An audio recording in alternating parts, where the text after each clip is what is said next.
When the world trembles, the echoes reach every corner.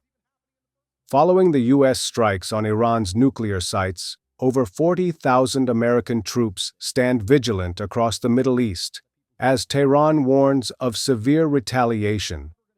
From heightened security at embassies to potential cyber threats, the stakes have never been higher. Stay with me because the final moments of this story reveal what's truly at risk.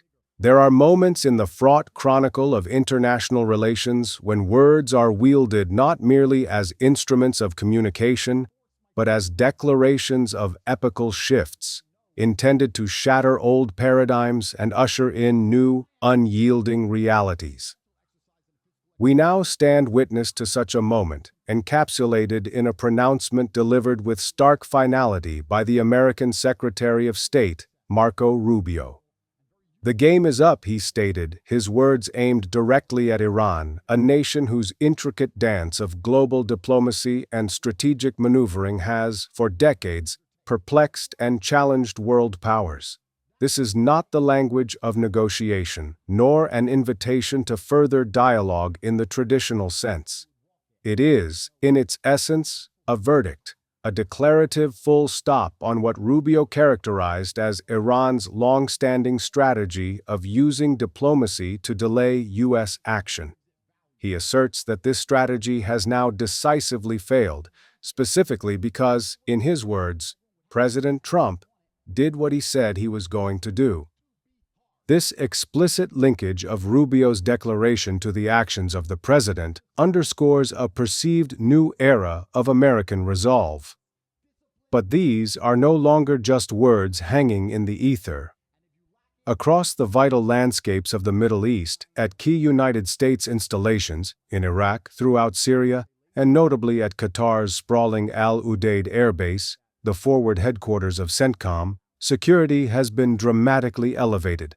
Approximately 40,000 American troops deployed across this volatile region now stand on heightened alert, a palpable, steel-edged testament to the perceived imminence of Iranian retaliation, a direct and sobering consequence of American strikes and the ensuing high-stakes rhetoric.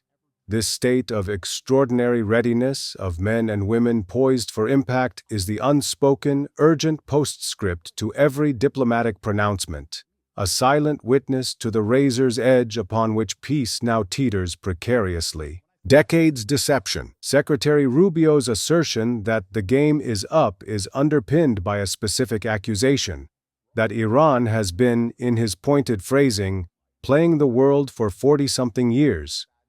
This is not a vague lament, but a targeted critique of a strategy he views as manipulative.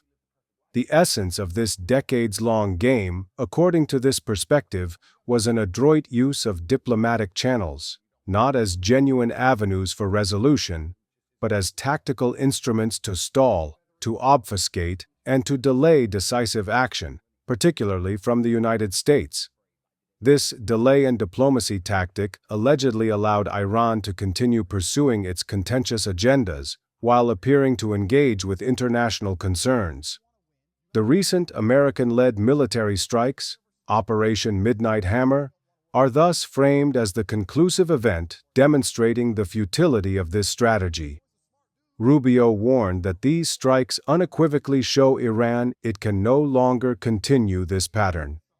The tangible result of this direct confrontation is seen not just in rhetoric but in the bristling defenses now activated. Air defense systems across the region have been meticulously adjusted, aircraft placements strategically reconfigured, and naval operations recalibrated, all indicative of an immediate anticipated threat.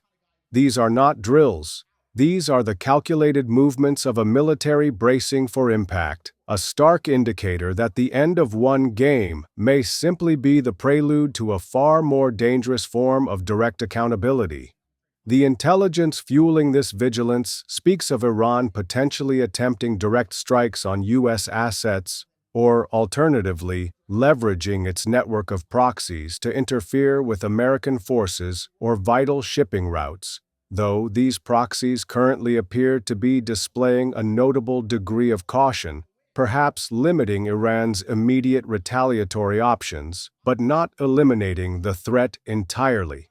This nuanced intelligence landscape only adds to the acute tension gripping the region, as commanders weigh probabilities and prepare for multiple contingencies. Midnight Resolve. The catalyst, Operation Midnight Hammer, was presented by Secretary Rubio as a powerful demonstration of U.S. resolve. In this narrative, President Trump's administration, by doing what he said he was going to do, broke a perceived cycle of insufficient response that had allowed Iran's strategy to succeed. It symbolizes a new American posture, less tolerant of ambiguity. Rubio's commendation signifies a belief that tangible force, decisively applied, is sometimes the only language capable of altering entrenched behavior. The very name, Operation Midnight Hammer, evokes a sense of sudden, decisive impact. For Iran, these strikes against its nuclear facilities were intended as an undeniable signal. The subsequent and immediate escalation to high alert status for U.S. bases throughout the region serves as undeniable proof that this resolve is now being met with an anticipation of serious, imminent repercussions. American air defenses, including Patriot missile batteries, alongside formidable fighter jet squadrons, are now providing maximum protection at major installations. So acute is the perceived threat that some dependents from military families have been voluntarily evacuated from the region, a poignant indicator of the seriousness with which Washington views the potential for Iranian counterstrikes. Furthermore, aircraft and naval ships have been strategically repositioned. Some assets have been moved from bases considered more vulnerable, such as Al Udeid, in a clear preventative maneuver, aiming to reduce the target profile and enhance survivability in the event of an attack.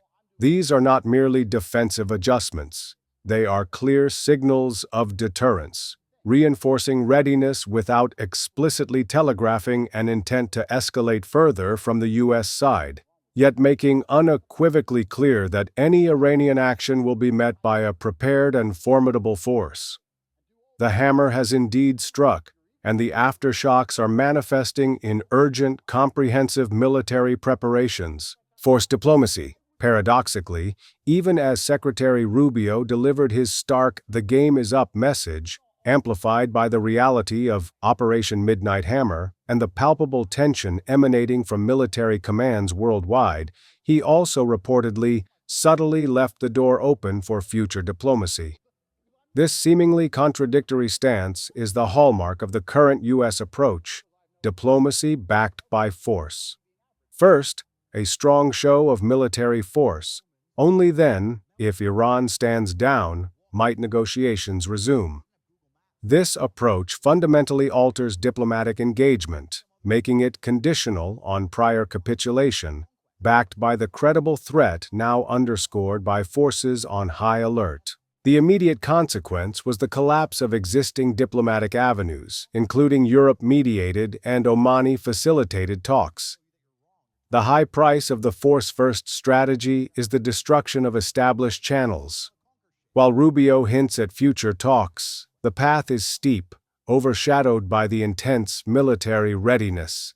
Complicating matters further, the U.S. Department of Homeland Security and the State Department have jointly issued a global, worldwide caution alert. This extraordinary measure warns American citizens, both at home and abroad, of potential threats stemming from the current crisis. The alert encompasses a wide array of possibilities: direct cyber attacks against critical infrastructure, lone wolf plots inspired by the conflict, and potentially disruptive or violent diaspora demonstrations. This broad caution indicates that U.S. intelligence does not confine the threat of Iranian retaliation merely to the Middle Eastern theater, but anticipates a global ripple effect, putting citizens and interests at risk far beyond the immediate zone of military confrontation. This elevates the stakes of forced diplomacy exponentially, as the consequences of its failure or of further escalation could manifest as direct security threats on American soil or against its people worldwide. Hormuz pressure. The declaration that the game is up and the clear demonstration of American military resolve, now palpably evident in the high alert status of its regional bases and the global caution alert, inevitably heighten anxieties around the Strait of Hormuz. Secretary Rubio's direct warning to Tehran against any attempt to choke off these crucial oil supplies underscores the immense global stakes.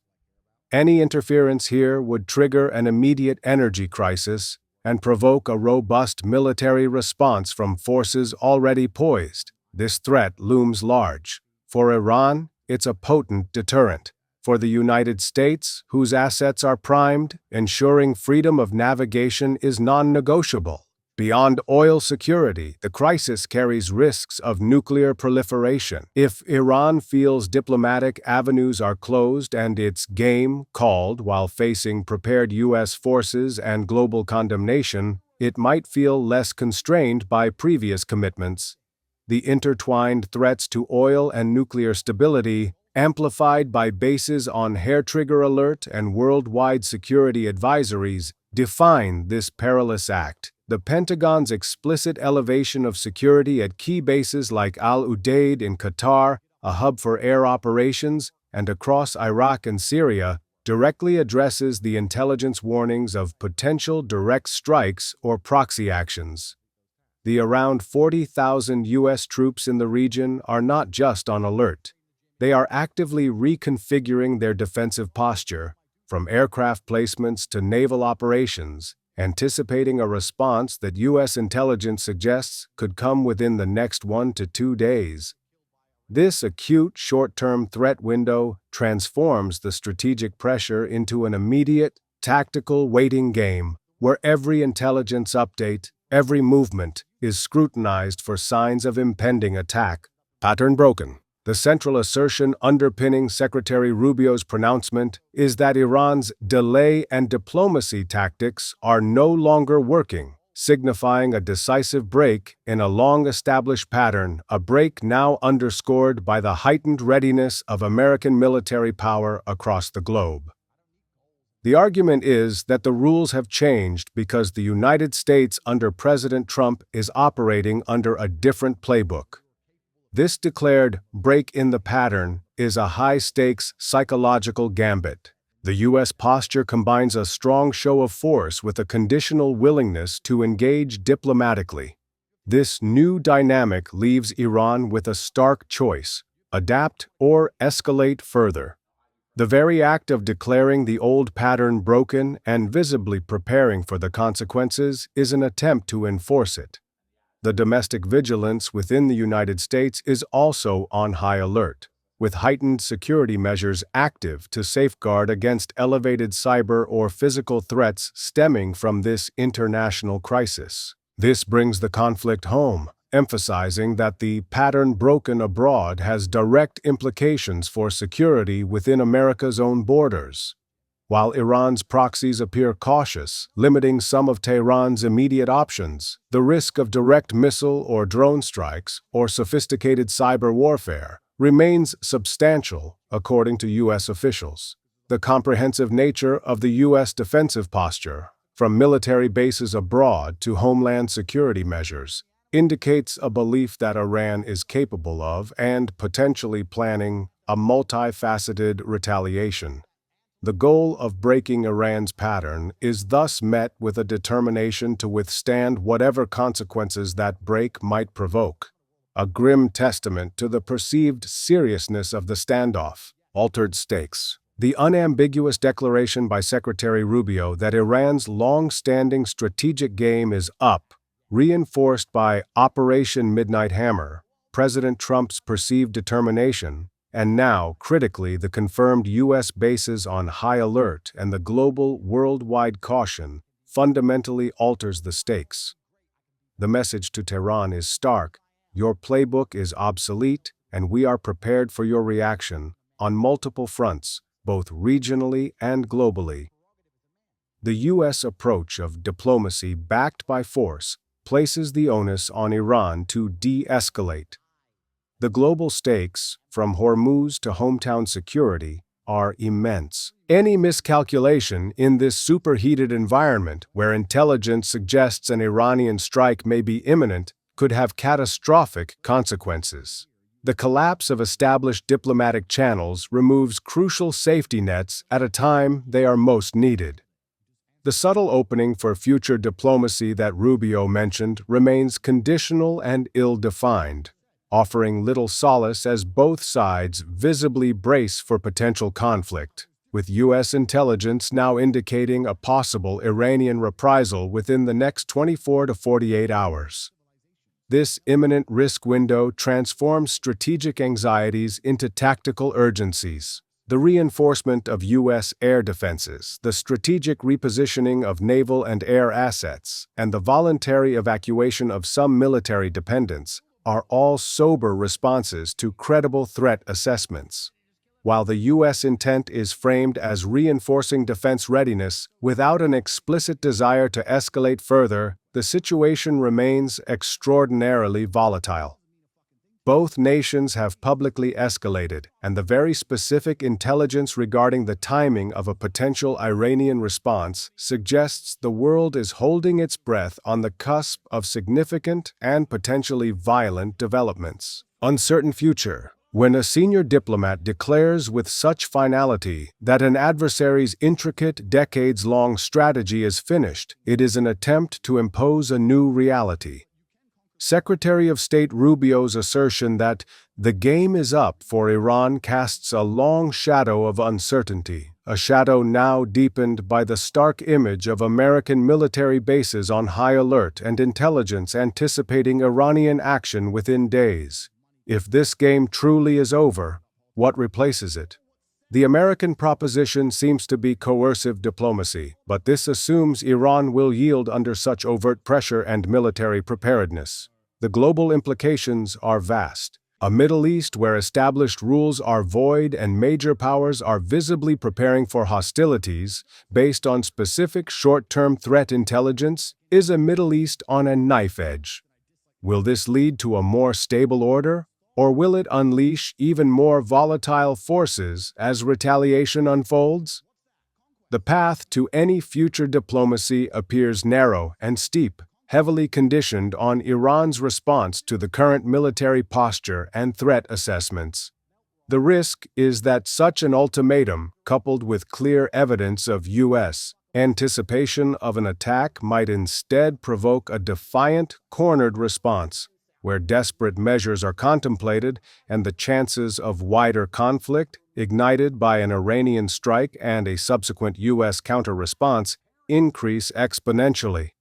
The old charade may have been frustrating, but the starkness of this new proclaimed reality, with military assets visibly primed and intelligence pointing to imminent action, carries profound and immediate dangers. The world watches, waiting to see if the end of one game marks the beginning of another, far more perilous contest, played out not with words, but with the deadly hardware of modern warfare. In the grand, often tragic sweep of history, such moments of stark pronouncement, backed by the full might of military alert and intelligence of impending attack, serve as grim reminders of peace's fragility. To declare a game over while simultaneously bracing for imminent widespread retaliation is one thing. To navigate the ensuing void is an entirely different endeavor. True statesmanship is ultimately measured not by the force of its condemnations or the readiness of its arsenals against an anticipated blow, but by its capacity for foresight, its commitment to de-escalation even in the face of imminent threat, and its unwavering search for common ground.